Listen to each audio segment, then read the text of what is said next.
আপনার আমার প্যারে হাবিব মুহাম্মদ মুস্তাফা সাল্লাল্লাহু আলাইহি ওয়াসাল্লাম হাদিসে পাকের মধ্যে সুস্পষ্টভাবে বলে দেয়, বুখারী শরীফের 6479 নম্বর হাদিস, ও দুনিয়ার মানুষ তোমরা শুনে রাখো, কাল কিয়ামতের দিন যেদিন হাসর নসর কায়েম হয়ে যাবে, সূর্যটা একেবারে মাথার কাছে এসে যাবে, গোটা জমিনটা যখন তামা হয়ে যাবে, সূর্যের তাপের কারণে মানুষগুলো স্থির হয়ে যাবে, মানুষের মগজগুলো টকবক টকবক করতে থাকবে, মানুষগুলো একটু ছায়া পাওয়ার জন্য দৌড়াইতে থাকবে।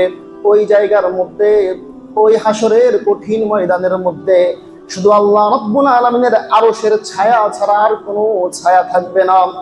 জনাবে মুহাম্মদুর রাসূলুল্লাহ সাল্লাল্লাহু আলাইহি ওয়াসাল্লাম বলে দেয়, ও আমার উম্মত তোমরা শুনে রাখো, সাবআতুন ইউযিল্লুহুমুল্লাহ, 7 শ্রেণীর মানুষকে সেই কঠিন মুহূর্তে আমার আল্লাহ রাব্বুল আলামিন আরশের ছায়ার নিচে ছায়া দিবেন। তাদের মধ্যে এক শ্রেণীর মানুষ যারা দুনিয়ার মধ্যে আল্লাহ রাব্বুল আলামিনের বেশি বেশি জিকির করত, জিকির ওয়ালা মানুষগুলা, যারা উঠতে বসতে হাঁটতে চলতে সর্ব অবস্থায় আল্লাহর জিকির যারা করত, সেই কঠিন মুহূর্তে আমার আল্লাহ রাব্বুল আলামিন আরশের ছায়ার নিচে তাদেরকে ঠাঁই দিবেন। সুবহানাল্লাহ। আজকে আমরা আলোচনা শুনবো যে আল্লাহ রাব্বুল আলামিনের জিকির করার ফজিলত এবং ফায়দার সম্পর্কে। আল্লাহর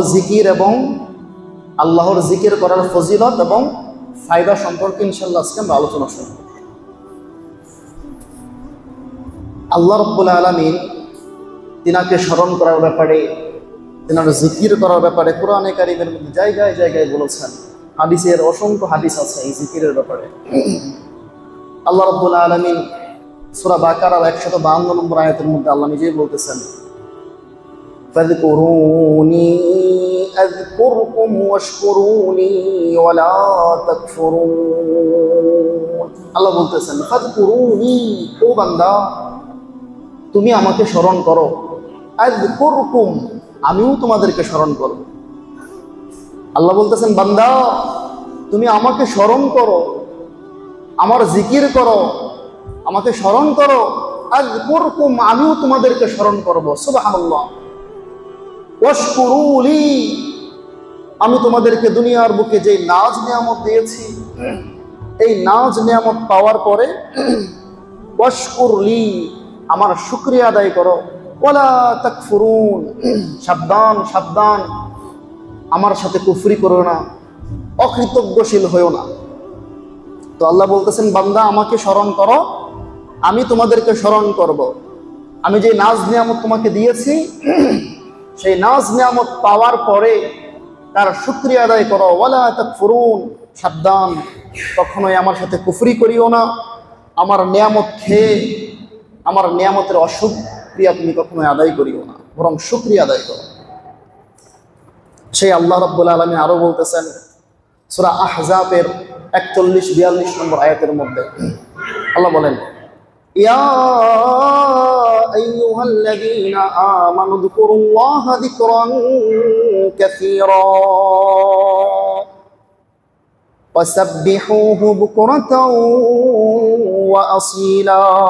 আল্লাহ বলতেছেন, ইয়া আইয়ুহাল্লাযীনা আমানু, ও দুনিয়ার মানুষ, ও ঈমানদারগণ, আমি তোমাদেরকে বললাম তোমরা শোনো, ইয়া আইয়ুহাল্লাযীনা আমানু যকুরুল্লাহা যিকরান কাসীরা, দুনিয়ার ঈমানদারগণ, আল্লাহ রাব্বুল আলামিনের জিকির তোমরা বেশি বেশি করতে থাকো। আল্লাহ রাব্বুল আলামিনের স্মরণ তোমরা বেশি বেশি করো, জিকির বেশি বেশি করতে থাকো। আল্লাহ বলেন, ফাযকুরুনি আযকুরকুম ওয়াশকুরুনি ওয়ালা তাকফুরুন, আমার জিকির করো, আমাকে স্মরণ করো, আমি তোমাদেরকে স্মরণ করব। আমার শুকরিয়া আদায়কে শুকরিয়া আদায় করো, আমার শুকরিয়া, আমার নিয়ামত পেয়ে কখনোই তুমি অশুকরিয়া করিও না। আর বলেন আল্লাহ, ও বান্দা, ওয়াসাব্বিহুহু বুকরাতাও ওয়া আসীলা, সকাল সন্ধ্যা আমি আল্লাহ রাব্বুল আলামিনের তাসবিহ তাহলিল গুলো তুমি পড়তে থাকো। তো আল্লাহ বলতেছেন ইমানদারদেরকে উদ্দেশ্য করে, ইমানদার কারা? যারা আল্লাহর প্রতি বিশ্বাস করে ইসলামের ছায়াতলে আছে, তারা হচ্ছে ইমানদার। ওই ইমানদারদেরকে আল্লাহ রাব্বুল আলামিন মায়া করে বলতেছেন, ইয়া আইয়ুহাল্লাযীনা আমানু, হে দুনিয়ার ইমানদারগণ, আমি আল্লাহ রাব্বুল আলামিনের শুকরিয়া করো, আমি আল্লাহর জিকির বেশি বেশি করতে থাকো। সাব্বিহুহু বুকরাতাও ওয়া আসিলা, সকাল এবং সন্ধ্যায় তোমরা সর্বদাই আমি আল্লাহ রাব্বুল আলামিনের তাসবিহ পড়তে থাকো। সুবহানাল্লাহ। তাসবিহ কেন পড়বেন? দেখেন, দুনিয়ার বুকে যদি কোনো মানুষ আপনার প্রশংসা করে, অটোমেটিক ওই ব্যক্তিটার উপর আপনি সন্তুষ্ট হয়ে যান। এটা হচ্ছে দুনিয়ার নিয়ম। কোনো নেতার যদি কোনো কর্মী নিঃস্বার্থভাবে, কোনো স্বার্থ ছাড়াই ওই নেতার প্রশংসা করে, আর যদি নেতা শুনতে পারে যে আমার ওই কর্মীটা, আমার ওই সমর্থককারীটা আমার খুব প্রশংসা করে, আমার খুব গুণগান করে, খুব গুণগান আমার করে, অটোমেটিক ওই নেতা তার কর্মীর প্রতি সন্তুষ্ট হয়ে যাবে। এটাই স্বাভাবিক। আপনার কোনো আত্মীয় স্বজন যদি আপনার প্রশংসা করে, সবার কাছে কাছে আপনার প্রশংসা করে করে বেড়ায়, অটোমেটিক ওই ব্যক্তিটার প্রতি আপনি সন্তুষ্ট হয়ে যাবেন। ঠিক তদ্রূপভাবে আহকামুল হাকিমিন, আল্লাহ রাব্বুল আলামিনের জিকির করা মানেই হচ্ছে আল্লাহ প্রশংসা করা। জিকির কি? আল্লাহু আকবার, আল্লাহ সবচাইতে বড়, আল্লাহর প্রশংসা করলাম। সুবহানাল্লাহ, আল্লাহ কত পবিত্র, আল্লাহর প্রশংসা করলাম। আলহামদুলিল্লাহ, দুনিয়ার সকল প্রশংসা একমাত্র আল্লাহর জন্য, আল্লাহর প্রশংসা করলাম। আল্লাহ বলতেছেন, বান্দা এইভাবে যদি কোনো বান্দা আমার প্রশংসা করে, আমার তাসবিহ তাহলিল করতে থাকে, ওই বান্দার প্রতি আমি সন্তুষ্ট হয়ে যাই। সুবহানাল্লাহ। জিকির আরো কেন করবেন? দেখেন, আল্লাহ রাব্বুল আলামিন আমাদেরকে বানিয়েছেন তিনার ইবাদত করার জন্য।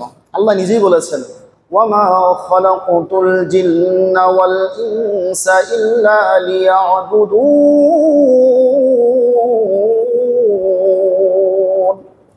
আমার আল্লাহ রাব্বুল আলামিন কোরআনে কারীমের মধ্যে সুস্পষ্ট বলে দেয়, ওয়ামা খালাকতুল জিন্না ওয়াল ইনসা ইল্লা লিয়াবুদুন। আমি আল্লাহ রাব্বুল আলামিন পৃথিবীর মধ্যে দুইটা জাতি, এক নম্বর মানব জাতি এবং জিন জাতিকে শুধুমাত্র কেবলমাত্র সৃষ্টি করেছি আমি আল্লাহ রাব্বুল আলামিনের ইবাদত বন্দেগী করার জন্য। সুবহানাল্লাহ। আল্লাহ আমাদেরকে বানিয়েছেন ভাই কি জন্য? তিনার ইবাদত বন্দেগী করার জন্য। তো ইবাদত অনেক প্রকার। এই সমস্ত ইবাদতের মূল হচ্ছে জিকির। সমস্ত ইবাদতের মূল হচ্ছে কি ভাই? জিকির। জিকির ছাড়া কোনো ইবাদত নাই।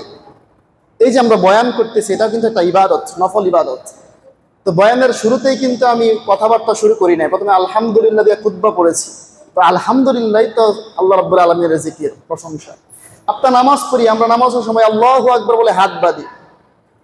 এই নামাজের শুরুটাই হচ্ছে জিকিরের মাধ্যমে। আমরা যখন মসজিদের মধ্যে প্রবেশ করি, জিকিরের মাধ্যমে প্রবেশ করি। মসজিদে যখন বের হই, জিকিরের মাধ্যমে বের হই। যখন ঘুমাইতে যাই, তখন আমরা দোয়া পড়ি, সেই দোয়ার মধ্যেও জিকির। যখন ঘুম থেকে উঠি, উঠার পরে দোয়া পড়ি, সেই দোয়ার মধ্যেও জিকির। যখন বাথরুমে ঢুকি, সেই জায়গার মধ্যেও জিকির। যখন বাথরুম থেকে আমরা বের হই, সব জায়গার মধ্যে আল্লাহ রাব্বুল আলামিন জিকিরকে ফিট করে রেখেছেন। আল্লাহ রাব্বুল আলামিন সমস্ত ইবাদতের, সমস্ত আমলের মূল বানিয়েছেন এই জিকিরকে। বলেন সুবহানাল্লাহ। তো যেহেতু আল্লাহ রাব্বুল আলামিন আমাদেরকে বানিয়েছেন ইবাদত করার জন্য, আর সমস্ত ইবাদতের মূল হচ্ছে ভাই কি? জিকির। মানে আল্লাহ আমাদেরকে বানিয়েছেন কিসের জন্য? জিকির করার জন্য, আল্লাহর প্রশংসা করার জন্য। সমস্ত ইবাদতই আল্লাহর প্রশংসা। সমস্ত ইবাদত কি ভাই? আল্লাহর প্রশংসা, আল্লাহর গুণগান।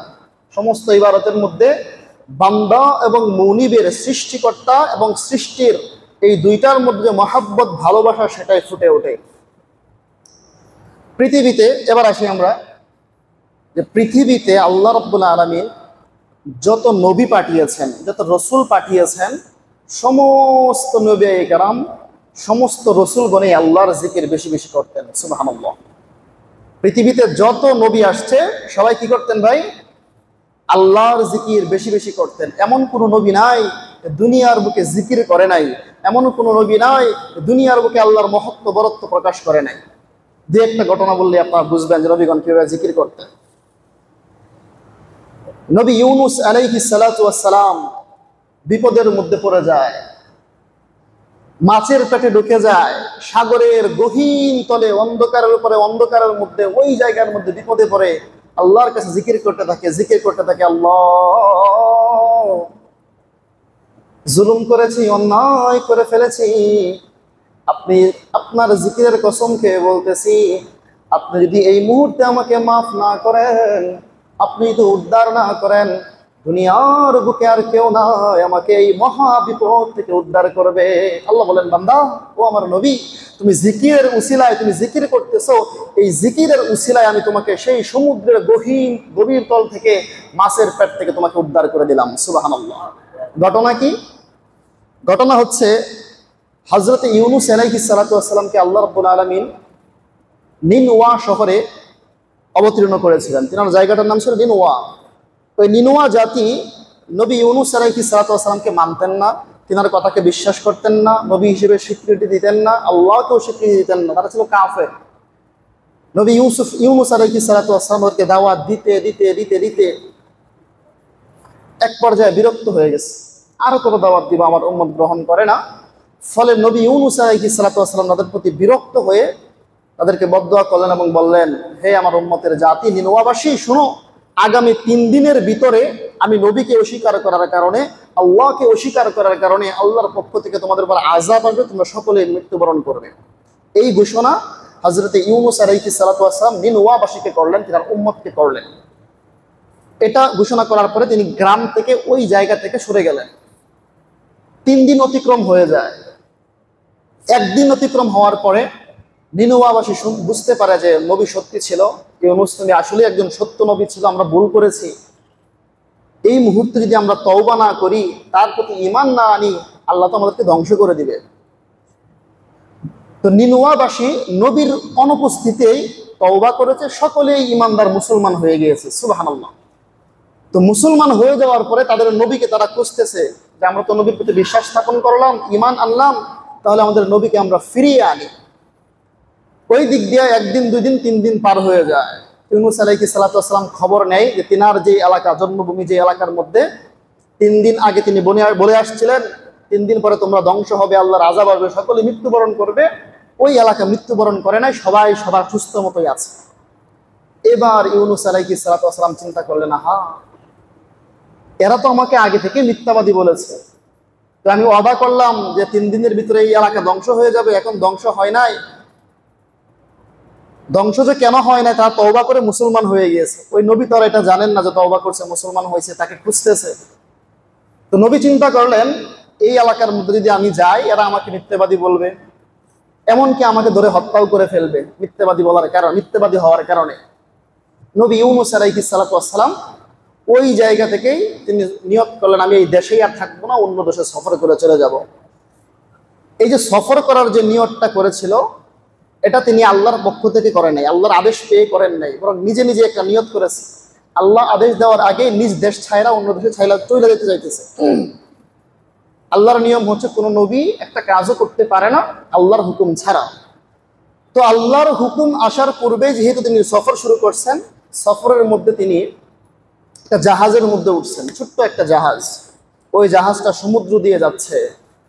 জাহাজটা সমুদ্রের মাঝখানে যাওয়ার পরে একেবারে ওভারলোড হয়ে গিয়েছিল, জাহাজটা ডুববে ডুববে এই অবস্থা। জাহাজের যারা নাবিক ছিল, যারা দায়িত্বশীল ছিল, তারা পরামর্শ করলো যে কোনো একজন মানুষকে এই জাহাজ থেকে ফেলে দিতে হবে, তাহলে আমাদের জাহাজটা ঠিক মতো না ডুবে গন্তব্যস্থলে পৌঁছতে পারবে। কি করা যায়? একটা মানুষকে তো আর মৃত্যুর দিকে ঢেলে দেওয়া যায় না। সকলে মিলে পরামর্শ করে লটারি সিস্টেম করলেন, সবার নাম লিখলেন এবং এই লটারির মাধ্যমে নির্ধারিত হবে কে এই নদী থেকে, এই সাগর থেকে লাফ দেওয়া হবে, কাকে সাগর থেকে নিক্ষেপ করে ফেলে দেওয়া হবে। প্রথমবার লটারি দেওয়ার পরে নবী ইউনূসের নাম আসে, দ্বিতীয়বার লটারি দেয় আবার নবী ইউনূসের নাম আসে, তৃতীয়বার লটারি দেয় আবার নবী ইউনূস আলাইহিস সালাতু ওয়াস সালামের নাম আসে। 3 বার নবী ইউনূস আলাইহিস সালাতু ওয়াস সালামের নাম আসার পরে আল্লাহ রাব্বুল আলামিনের পক্ষ থেকে তো ফায়সালাই হয়ে গিয়েছে, নবী আমার হুকুম ছাড়াই তুমি ওই দেশ ত্যাগ করেছো, তোমাকে আমি মহাবিপদের কবলে ফেলে দিব। এবার ওই নৌকাবাসী, ওই জাহাজবাসী সকলে মিলে নবী ইউনূস আলাইহিস সালাতু ওয়াস সালামকে জাহাজ থেকে নিক্ষেপ করে সমুদ্রের মধ্যে। নিক্ষেপ করার সাথে সাথেই সমুদ্রের গভীর তলদেশ থেকে একটা বিশাল আকৃতির মাছ এসে নবী ইউনূস আলাইহিস সালাতু ওয়াস সালামকে গিলে ফেলে। আবার সেই মাছটা সমুদ্রের গভীর নিচে চলে যায়। এবার ইউনূস আলাইহিস সালাতু ওয়াস সালাম বুঝতে পারে আমার ভুল হয়েছে, আল্লাহ তো আমাকে নির্দেশ দেয় নাই সফর করার জন্য, দেশ ত্যাগ করার জন্য। আমি যেহেতু নির্দেশ পাওয়ার আগেই নিজেকে নিজে ভয় করে ওই মানুষগুলোকে ভয় করে চলে যাইতেছি, আল্লাহ আমাকে বিপদের মধ্যে ফালানোর জন্য, আল্লাহ আমাকে উপদেশ দেওয়ার জন্য, বোঝানোর জন্য যে আল্লাহর হুকুম ছাড়া কোনো কাজ করা যাবে না, এটা বোঝানোর জন্য আল্লাহ আমাকে বিপদ দিয়েছে। এবার 3 গভীরতার নিচে, 3 অন্ধকারের নিচে। 3 অন্ধকার কিভাবে? এক অন্ধকার হচ্ছে মাছের পেটের মধ্যে একটা অন্ধকার, 2 নম্বর অন্ধকার হচ্ছে মাছের যে চর্বিগুলা আছে ওই চর্বির অন্ধকার, 3 নম্বর অন্ধকার হচ্ছে সমুদ্রের নিচের একটা অন্ধকার। এই 3 অন্ধকারের মধ্যে পড়ে তিনি অপারগ হয়ে গেছে, কিছু করার নাই। এবার তিনি নবী ইউনূস আলাইহিস সালাতু ওয়াস সালাম আল্লাহর কাছে দোয়া করতেছেন। আল্লাহ, যে দোয়াটা করেছেন এই দোয়াটা হচ্ছে সূরা আম্বিয়ার 77 এবং 78 নম্বর, 87 এবং 88 নম্বর আয়াতের মধ্যে এই ঘটনাটা আল্লাহ ফুটে তুলেছেন। নবী ইউনূস আলাইহিস সালাতু ওয়াস সালাম আল্লাহর কাছে বলতেছেন যে ও আল্লাহ, 3 গভীরের মধ্যে, মহা বিপদের মধ্যে আমি পড়ে গিয়েছি, মহা বিপদের মধ্যে আমি পড়ে গিয়েছি। আপনি যদি আজকে আমাকে উদ্ধার না করেন, পৃথিবীতে কেউ নাই আমাকে উদ্ধার করবে। ونادى في الظلمات أن لا إله إلا أنت سبحانك إني كنت من الظالمين। আল্লাহ বলেন ونادى في الظلمات,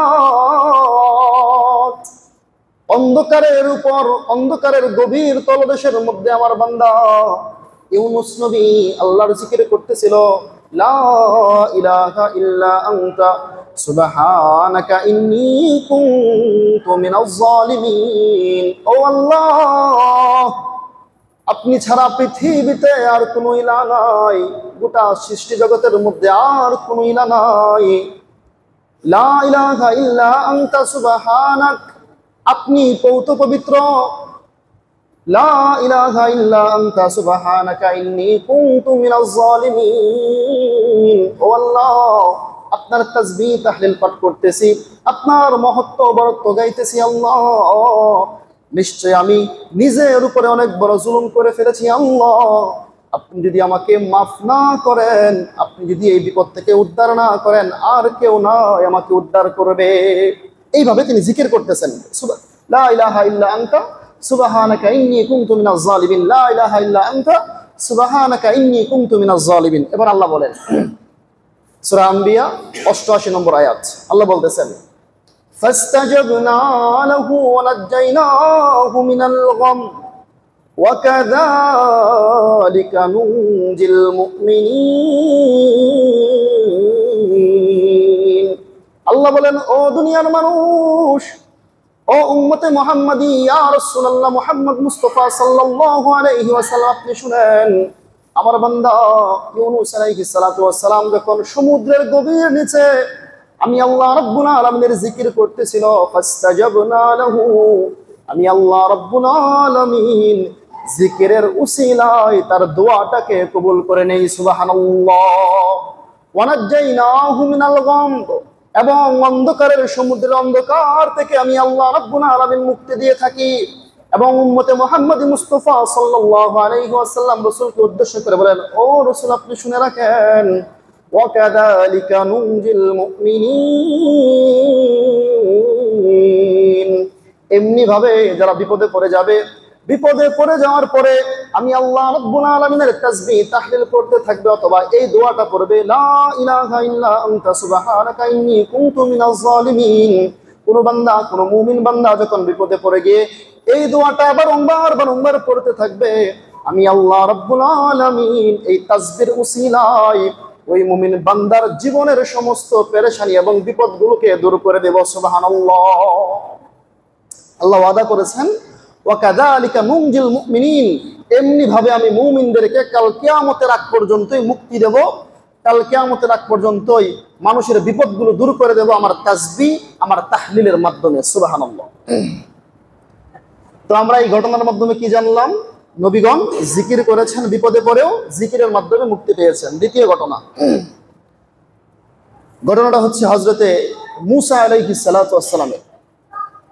মূসা আলাইহিস সালাতু ওয়াস সালাম তিনি জিকিরের উসিলায় দোয়া করে আপন ভাই হযরতে হারুন আলাইহিস সালাতু ওয়াস সালামকে নবী হিসেবে আল্লাহর কাছ থেকে স্বীকৃতি নিয়েছেন। সুবহানাল্লাহ। মানে নবীর ভাই আরেকজন হারুন, সে নবী না, এই জিকিরের উসিলায় আল্লাহর কাছে দোয়া করছে। আল্লাহ রাব্বুল আলামিন এই জিকিরের উসিলায় দোয়া করার কারণে তার ভাই হারুনকে নবী হিসেবে দুনিয়ার মধ্যে প্রেরণ করেছেন। সুবহানাল্লাহ। ঘটনা কি? নবী ইউসুফ আলাইহিস সালাতু ওয়াস সালামের মুখের মধ্যে একটু জড়তা ছিল। জড়তার পিছনে কাহিনী আছে, একবারে ছোটবেলার কাহিনী, ওই কাহিনী থেকে আমরা না যাই। তো হযরতে ইউসুফ আলাইহিস সালাতু হযরতে মুসা আলাইহিস সালাতু ওয়াস সালাম কথা বলার সময় একটু তুতলামি ভাব ছিল, ঠিক মতো কথা বলতে পারতেন না। এই জন্য নিজের কথাগুলো সুন্দরভাবে কারোর সামনে উপস্থাপনা করবেন, এটা তিনি করতে একটু কষ্ট হয়ে যাইত। এবং জিকির করার জন্য তো এই যে কষ্ট হয়ে যাইতো, এই কষ্ট হওয়ার কারণে আল্লাহর কাছে দোয়া করছেন, আল্লাহ একটা নবী দেন, আমার ফ্যামিলির মধ্য থেকে একজন নবী বানিয়ে দেন, যেন আমার কথাগুলো সুন্দরভাবে অন্যের সামনে উপস্থাপনা করতে পারে।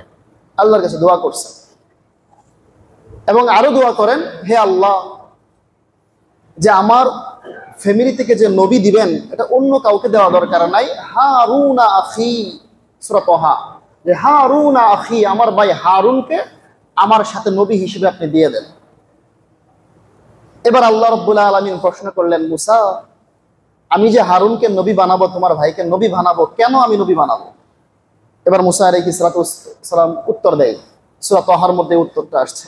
মুসা আলাইহিস সালাতু ওয়াসসালাম বলেন, কাই, যেন ইউসাব্বিহুকা কাসীরা ওয়া ইয়াযকুরুকা কাসীরা, ও আল্লাহ,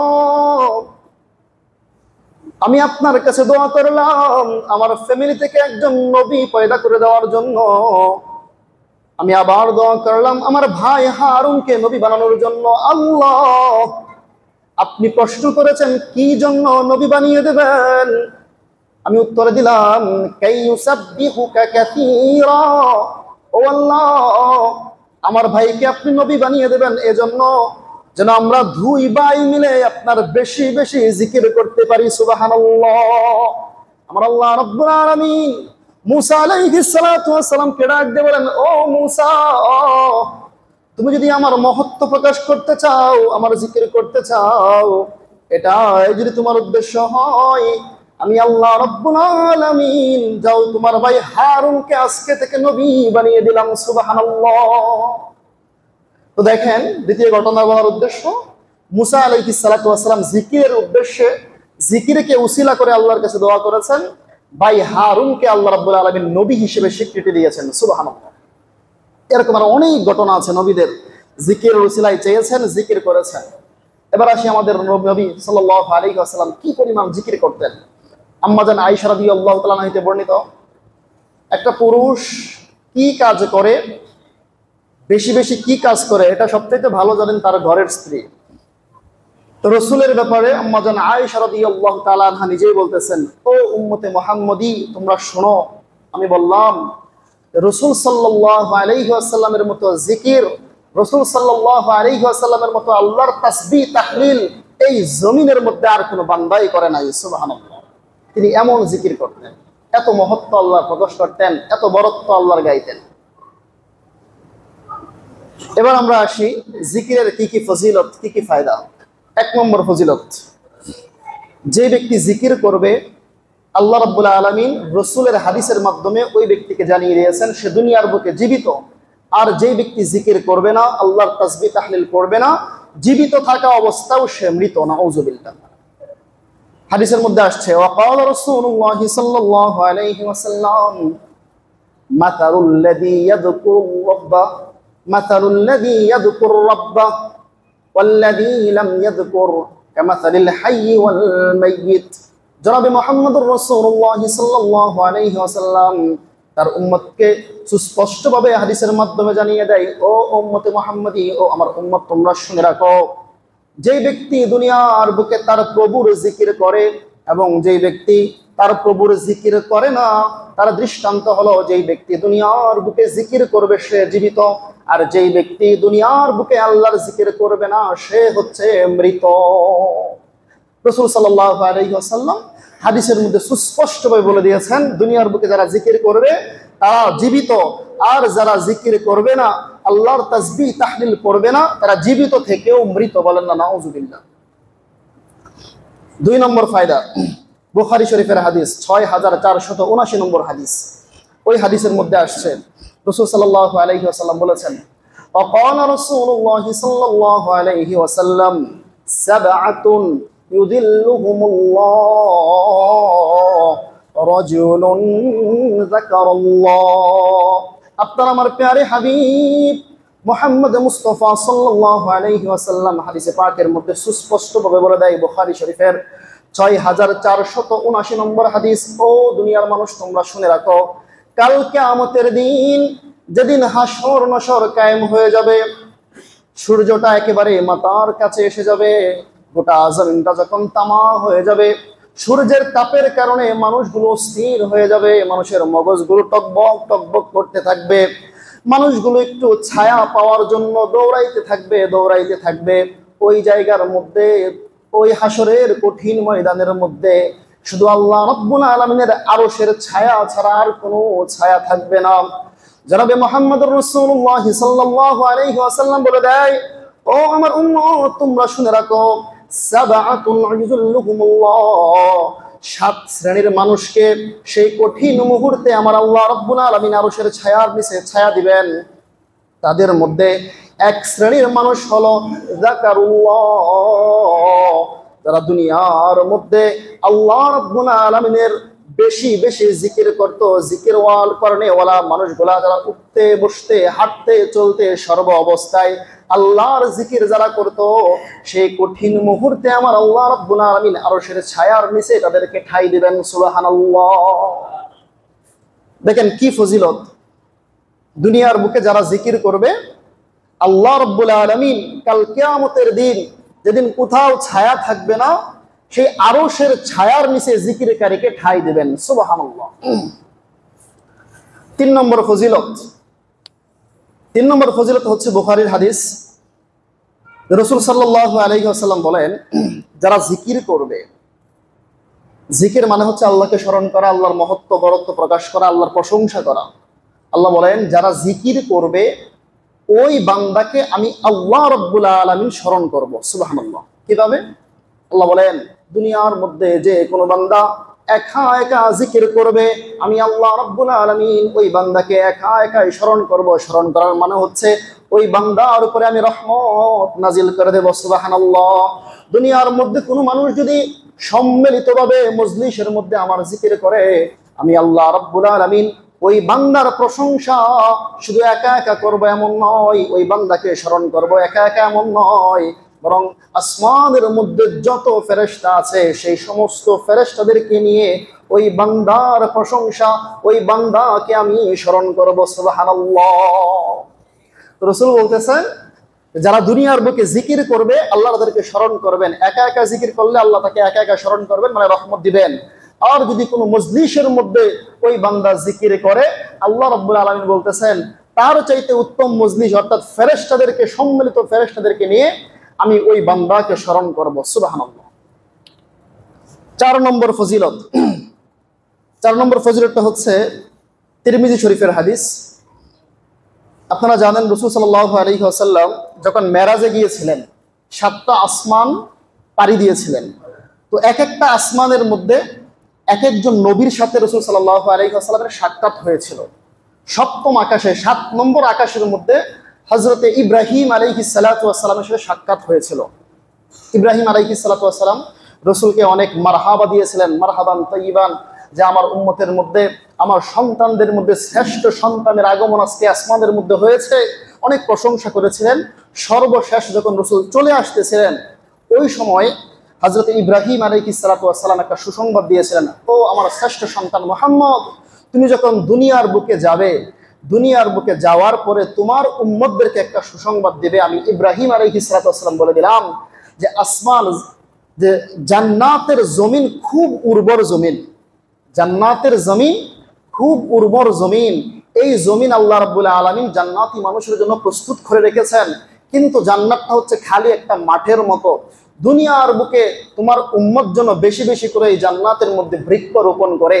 এবং তিনি আরো বলে দেন, ও মুহাম্মদ, আমার শ্রেষ্ঠ সন্তান, আমি তোমাকে বলে দিলাম তোমার উম্মতের জন্য জান্নাতের বৃক্ষ হলো সুবহানাল্লাহি ওয়া বিহামদিহি, সুবহানাল্লাহি ওয়া বিহামদিহি, আলহামদুলিল্লাহি, সুবহানাল্লাহ, আলহামদুলিল্লাহ, ওয়া লা ইলাহা ইল্লাল্লাহু ওয়াল্লাহু আকবার। অর্থাৎ সুবহানাল্লাহ, আলহামদুলিল্লাহ, আল্লাহু আকবার। যে ব্যক্তি এই বাক্যগুলো একবার বলবে, আল্লাহ রাব্বুল আলামিনের পক্ষ থেকে ফেরেশতাদের মাধ্যমে তার মালিকানা জান্নাতের মধ্যে একটা বৃক্ষ রোপণ করে দেওয়া হবে। সুবহানাল্লাহ। কেমন বৃক্ষ হবে আর কেমন উর্বর হবে? হাদিসের মধ্যে আসছে, জান্নাত হচ্ছে এমন একটা উর্বর জায়গা, বৃক্ষ রোপণ করার সাথে সাথে গাছটা বড় হয়ে যাবে। গাছটা বড় হয়ে যাওয়ার পরে সাথে সাথে ফুল আসবে, মুকুল আসবে, সাথে সাথে ফল ধরবে, ফল বড় হয়ে যাবে এবং পেকে সুস্বাদুর ফল ওই গাছের মধ্যে পরিপক্ক হয়ে যাবে। সুবহানাল্লাহ। এত উর্বর জায়গা হচ্ছে জান্নাতের মধ্যে। 5 নম্বর এবং শেষ নম্বর ফজিলত, বুখারী শরীফের সর্বশেষ হাদিস। বুখারী শরীফের সর্বশেষ হাদিস। হাদিসের বর্ণনাকারী হযরতে আবু হুরায়রা রাদিয়াল্লাহু তাআলা আনহু, তিনি বলেন, রাসূল সাল্লাল্লাহু আলাইহি ওয়াসাল্লাম বলেছেন, কালিমাতানে হাবিবাতানে ইলার রহমান সাকিলাতানে আলাল মিজান খাফিফাতানে, কালিমাতানে হাবিবাতানে ইলার রহমান খাফিফাতানে আলাল লিসান সাকিলাতানে ফিল মিজান সুবহানাল্লাহি ওয়া বিহামদিহি সুবহানাল্লাহিল আযীম। রাসূল বলেন, বুখারীর সর্বশেষ হাদিস, ও উম্মতে মুহাম্মাদী তোমরা শোনো, দুইটা কালিমা এমন আছে, দুইটা বাক্য এমন আছে, যে দুইটা বাক্য আল্লাহ রাব্বুল আলামিনের কাছে অত্যন্ত প্রিয় এবং জবানে উচ্চারণ করতে অত্যন্ত সহজ।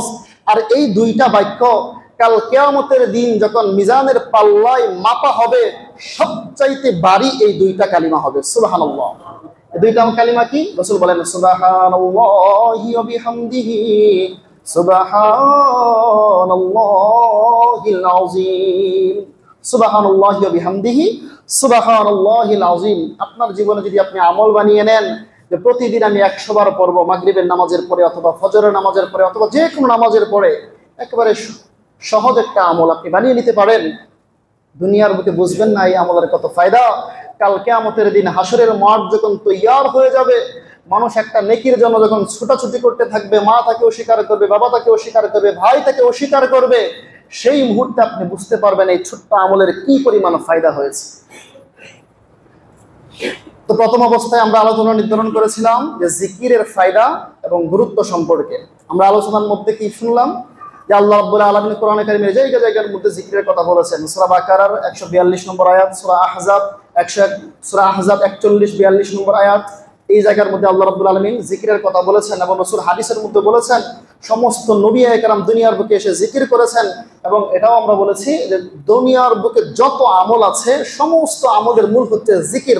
কিভাবে? আপনি নামাজ পড়বেন, নামাজের শুরুতে আল্লাহু আকবার, আল্লাহর প্রশংসা। আপনি রুকুতে যাবেন, সুবহানাল্লাহ। সাজদাতে যাবেন, সুবহানাল্লাহ। রুকু সাজদা থেকে উঠবেন, আল্লাহু আকবার, আল্লাহর বরত্ব মহত্ব। মসজিদে ঢুকতেছেন, আল্লাহ, যে দোয়াটা আছে প্রথমে জিকির। বের হবেন, জিকির। খাবার খাইতেছেন, জিকির। ঘুমে যাইতেছেন, জিকির। ঘুম থেকে উঠতেছেন, জিকির। বাথরুমে ঢুকতেছেন, জিকির। বাথরুম থেকে বের হইতেছেন, জিকির। সব জায়গার মধ্যে আল্লাহ রাব্বুল আলামিন ইবাদতগুলোকে জিকিরটাকে মুখ্য উদ্দেশ্য বানিয়েছেন। সুবহানাল্লাহ। কোরআনে কারীমের একখানা আয়াত আছে, সূরা নূর 41 নম্বর আয়াত। আল্লাহ রাব্বুল আলামিন মুহাম্মদ মুস্তাফা সাল্লাল্লাহু আলাইহি ওয়াসাল্লামকে উদ্দেশ্য করে বলেন, وقال الله تعالى في القرآن الكريم ألم تر أن الله يسبح له من في السماوات والأرض والطير الصافات। আল্লাহ রাব্বুল আলামিন জনাবে মুহাম্মদুর রাসূল সাল্লাল্লাহু আলাইহি ওয়াসাল্লামকে ডাক দিয়ে বলেন, ও মুহাম্মদ, আপনি কি জানেন না? আলম তারা, আপনি কি জানেন না? আল্লাহ ইসাব্বিহু লাহু মান ফিস সামাওয়াতি ওয়াল আরদ, আসমানের মধ্যে, জমিনের মধ্যে এবং আসমান জমিনের মাঝখানে যা কিছু আছে, ইসাব্বিহু লাহু মান ফিস সামাওয়াতি ওয়াল আরদ, সব কিছুই আল্লাহ রাব্বুল আলামিনের জিকির করে। সুবহানাল্লাহ। আল্লাহ আরো বলেন, ওয়াত-তায়রুস সাফফাত, এবং আসমানের এবং জমিনের মাঝখানে যে খালি জায়গা আছে, সেই জায়গার মধ্যে যখন পাখিগুলো উড়তে থাকে, সেই পাখিগুলো পর্যন্ত আল্লাহর জিকির করতে থাকে। সুবহানাল্লাহ। এটা হচ্ছে কোরআনের আয়াত।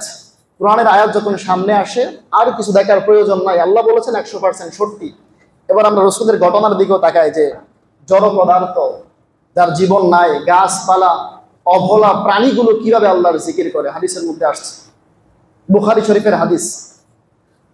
হাদিসের বর্ণনাকারী হযরত আব্দুল্লাহ ইবনে মাসউদ রাদিয়াল্লাহু তাআলা আনহু তিনি বলেন যে আমরা রাসূল সাল্লাল্লাহু আলাইহি ওয়াসাল্লামের সাথে একটা যুদ্ধের মধ্যে যাইতেছিলাম। ওই যুদ্ধের যাওয়ার পথে রাস্তার মাঝখানে আমাদের পানি শেষ হয়ে গিয়েছে। পানি শেষ হয়ে যাওয়ার পরে আমরা সকল সাহাবা মিলে রাসূলের কাছে অভিযোগ করলাম, ইয়া রাসূলুল্লাহ, আমাদের পানি শেষ। আমরা সংখ্যায় 1400 অথবা মতান্তরে 1500। এই 1400-1500 সাহাবী পানি ছাড়া আমরা কিভাবে রাস্তা অতিক্রম করব? আমাদের নামাজের সময় হলে আমরা নামাজ কিভাবে পড়বো? ওযু কিভাবে করব? আমাদের তৃষ্ণা পাইলে আমরা পানির তৃষ্ণা কিভাবে মেটাবো? আমাদের পানি নাই। রাসূল সাল্লাল্লাহু আলাইহি ওয়াসাল্লাম বলেছেন আব্দুল্লাহ ইবনে মাসউদকে, ও সাহাবাদের দল, তোমরা প্রত্যেকটা ব্যক্তির কাছে তালাশ করো কার কাছে অল্প পরিমাণ হইলেও পানি আছে। সাহাবায়ে কেরাম একটা টিম, 4-5 জনের একটা টিম মিলে একটা পাত্র, হাতের মধ্যে একটা পাত্র নিলেন এবং সকলের কাছে কাছে গেলেন। যাওয়ার পরে বলতেছে, তোমাদের কাছে কি পানি আছে? পানি আছে। সকলের কাছে খোঁজার পরে ছোট্ট একটা পাত্রের মধ্যে অল্প পানি সংরক্ষণ করতে পেরেছে। মাউন কলিল। রাসূলের কাছে আয়েশা বলছেন, ইয়া রাসূলুল্লাহ, মাউন কলিল, অল্প পানি আপনার কাছে নিয়ে আসলাম। সবার কাছে তালাশ করছি, এই অল্প পানি ছাড়া কারো কাছে পানি নাই। রাসূল সাল্লাল্লাহু আলাইহি ওয়াসাল্লাম ছোট্ট বর্তনটা, পাত্রটা হাতে নিলেন। হাতে নেওয়ার পরে তিনি দোয়া পড়লেন এবং তিনার শাহাদাত আঙ্গুলটা ওই পাত্রের মধ্যে এভাবে ধরলেন। অল্প পানির উপরে রাসূল সাল্লাল্লাহু আলাইহি ওয়াসাল্লামের আঙ্গুল মুবারক, শাহাদাত আঙ্গুল মুবারক এভাবে চুবাইলেন। চুবানোর পরক্ষণে রাসূল সাল্লাল্লাহু আলাইহি ওয়াসাল্লাম সমস্ত সাহাবাদেরকে ঘোষণা করলেন, ও আমার সাহাবাদের দল, তোমরা আসো আসো, এই বরকতময় পানি তোমরা নিয়ে যাও। সুবহানাল্লাহ। সাহাবায়ে কেরাম আশ্চর্য হইলেন।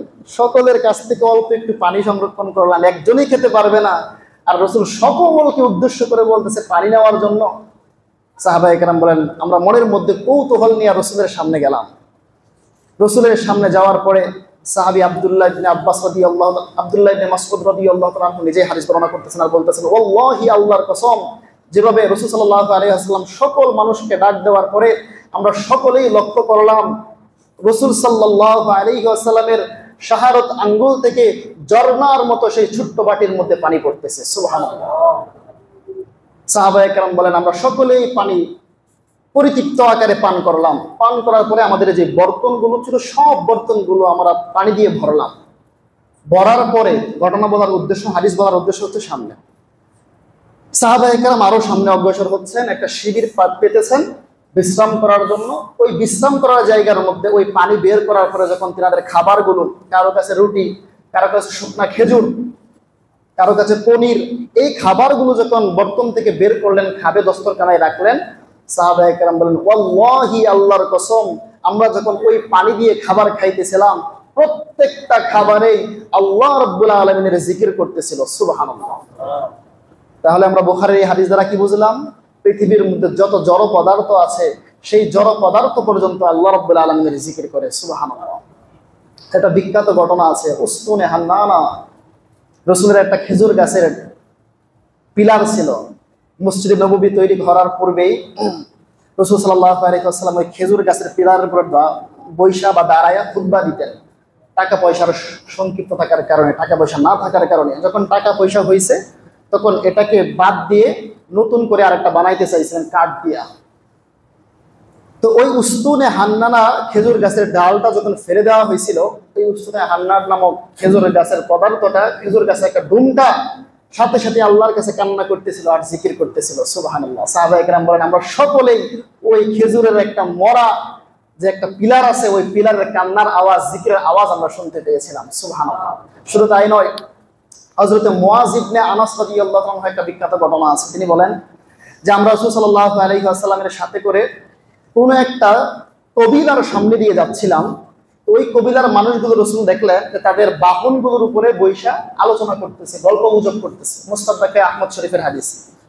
তো আনাস ইবনে, হযরত মুয়াজ ইবনে আনাস তিনি হাদিস বর্ণনা করতেছেন যে আমরা একটা কবিলার সামনে দিয়ে যাচ্ছিলাম। ওই কবিলার মানুষগুলো কোথাও থেকে সফর কইরা আইসা তাদের বাহনগুলোর উপরে বৈশা বৈশা গল্প গুজব করতেছে। বাহন কি ছিল? ঘোড়া ছিল, গাধা ছিল, উট ছিল, এগুলোর উপরে বৈশা বসে তারা গল্প গুজব করতেছে। রাসূল ওই দৃশ্যটা দেখে অত্যন্ত রাগ করলেন এবং ধমক দিয়ে বললেন, হে লোক সকল, তোমাদের সফর শেষ। এই প্রাণীগুলো, অবলা প্রাণীগুলোর উপরে তোমরা বৈশা কেন ওদেরকে কষ্ট দিচ্ছ?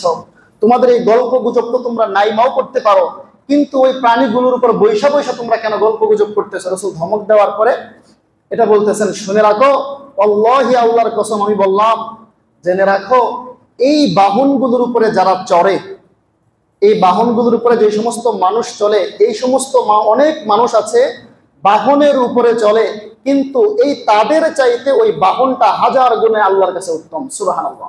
রাসূল ব্যাখ্যা করছেন কিভাবে, কেননা ওই বাহনটা ওই বাহনকারীর চাইতে হাজার গুণ বেশি আল্লাহ রাব্বুল আলামিনের জিকির করতে থাকে। সুবহানাল্লাহ। তাহলে আমরা এই ঘটনা দ্বারা কি বুঝলাম? অবলা প্রাণীগুলা আল্লাহর জিকির করে। এবার আমরা শুরু থেকে আসি, আল্লাহ রাব্বুল আলামিন আমাদেরকে বানিয়েছেন কেন?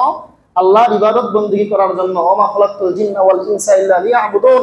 আল্লাহ একমাত্র আমাদেরকে বানিয়েছেন তিনার ইবাদত করার জন্য। আর সকল ইবাদতের মূল হচ্ছে জিকির, আল্লাহর প্রশংসা করা। মানে আল্লাহ আমাদেরকে বানিয়েছেন জিকির করার জন্য। এবার আমরা নিজেকে নিজে প্রশ্ন করি, আল্লাহ আমাদেরকে বানিয়েছেন আল্লাহর জিকির করার জন্য।